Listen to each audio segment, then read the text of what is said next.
guys meel walba joogtaan soo dhawaada maanta waxaan ka hadli doonaa expert asset kaasoo aad macluumaad badan aad ku ogaanaysid oo la xiriira hadaad doonaysid inaad online aad dakhli ka samayso khaasatan for cryptocurrency-ga iyo sidoo kale trader hadaad doonaysid inaad online wax ka samayso dakhli waxaa kaloo jira platformyo oo aad u wanaagsan kaasoo aad ka samayn kartid dakhliga laba qaabood oo online dakhli lagu sameeyaa khaasatan cryptocurrency marka la joogo cryptocurrency laba qaab waa qaab inaad mining aad samayso qaabna waa inaad investment aad samayso kaasoo aad passive income aad ku helayso miningka waxa waaye inaad qodo waaye kaasna waxaa uga hadlay video hore kaasoo aan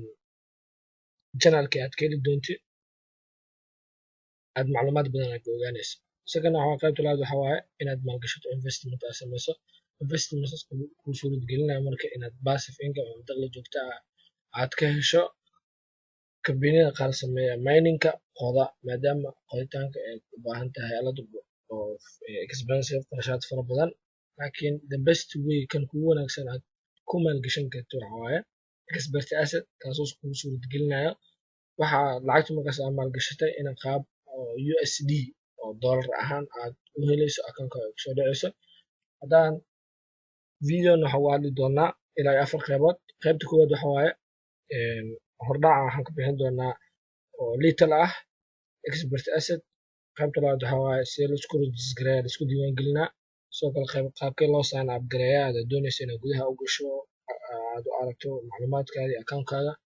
qaybta saddexaad ugu dambeysa ah sidee ku maalgashan karaa anigoo markaas sameynayo step by step u sameynayo intaas oo dhan okay marka koowaad aan ku bilaabo expert asset waa company markaasi involve gareeya qaybtan oo cryptocurrency iyo traderka companiga dad macluumaad yar aan ka goobi karno waxay leeyihiin waxaan nahnay team kaasoo financial consistent ah kaasoo patientina u yahay cryptocurrency-ga ah inaan ka ciyaarno role weyn iyo sidoo kale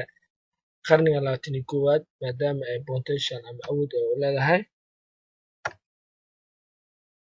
marka daas hordhaceena sidee laisku sign up gareeyaa ama markaad doonayso inaad register aad samayso isku diiwaangelin waxaa ku dhufanaysaa register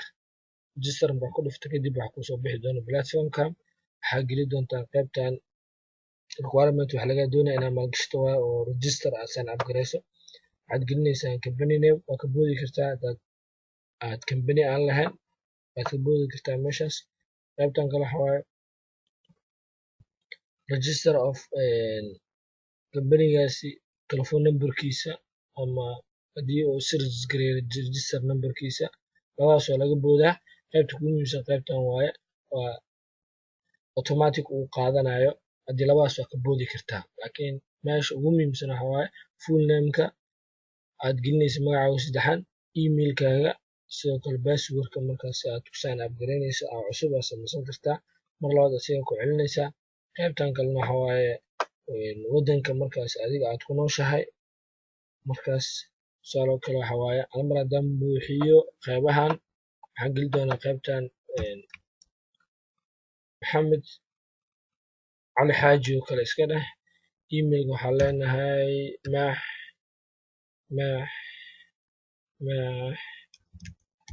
ifuja iska dheh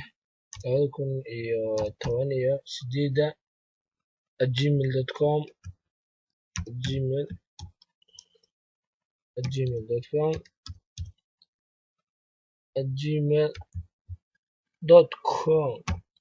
okay qaybtan kale waxaa passwordka waaye passwordkaaga waxaa kugu muhiimsan inaad ka dhigto capital letter iyo xarfo waaweyn iyo xarfo yaryar mid kugu fudud ayaa iloweynin kadib qaybtan isla asigii ku celi sidoo kale qaybtan kale waxaad dooranaysaa country markaas aad ku nooshahay wadanka Soomaaliya oo kale aan ka dhigtay labadan qayb jeega saar kan conditionka wax dhan waa raacay qaybtan kale waxaa ku dhufataa kan sponsorka qofka noqdo waa oo director ah hadda sponsorka waxaa kusoo bixi doona max ifuja oo kale qaybtan ku dhufanaysaa after that waxaa kusoo baxaya qaybo buraasha ah markaasaan upgrade kadib register aad leedahay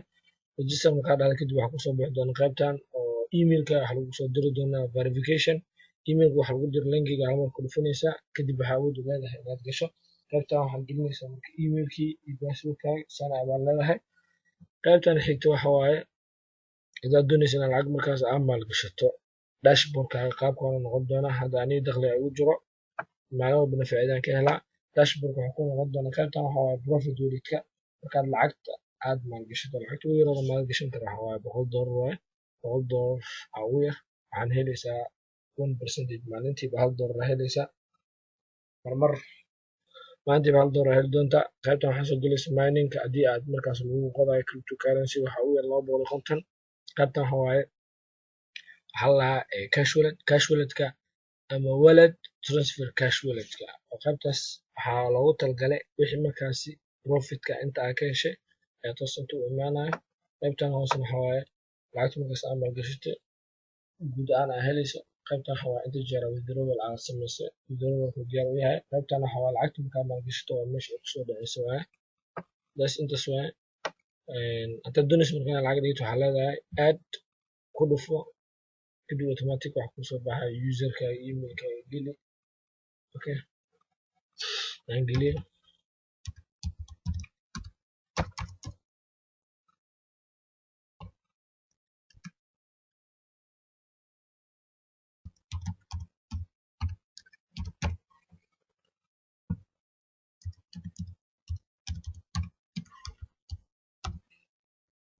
kadib qaybtan add fund ku dhufanaysaa. add fund markaad ku dhufato kadib wuxuu soo bandhigi doonaa lacagta markaas uu kabanayo export asset ay aqbasho. bitcoin way aqbashaa dib u soo dhigan kartaa sidoo kale litecoin. bitcoin oo kale hadaa aad haysato labadaas lacag ayaa markaas kabanigu aqbalaa waa soo highlight gareynaysaa. kadib markaa highlight gareyso kadib copy ayaa leedahay.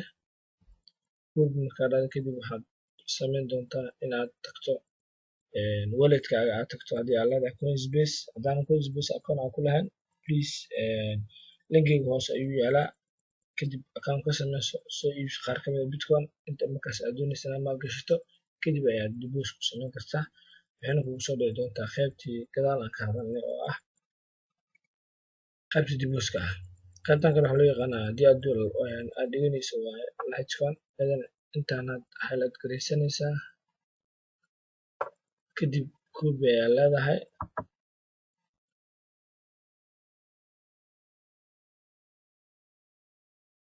qaybtan kalena waxa waaye haddii aad doonayso litecoin inaad dhigato labadaas mid ka mid ah haddaad haysato ayaad markaas dhigan kartaa. markaad dhigato kadib lacagtaada waxay toos ay kugu soo dhici doontaa 24 hours ama 24 saacadood kadib. qaybtan ay kugu soo dhici doontaa oo ah cash wallet. kadib waxaad dhihi doontaa marka inaad waxa aad iibsato Binance Blank inaad iibsato oo 2 options markaas kusoo bandhigayo. tusaale kale wuxuu kuleeyahay waxaa iibsanaysa laba qaabood waaye Binance ma iibsanaysaa ama waxaa iibsanaysaa just Binance Blank ma iibsanaysaa ama wuxuu kuleeyahay waxaa iibsanaysaa okay automatic wuxuu kuleeyahay labadan ma doonaysa inaad iibsato just Binance Blank ma iibsanaysaa ama sidoo kale Matrix ay iibsanaysaa. marka hadaa invest gareysanayso waxaa ku fiican inaad iibsato just Binance Blank. okay that's good intaas waa guys.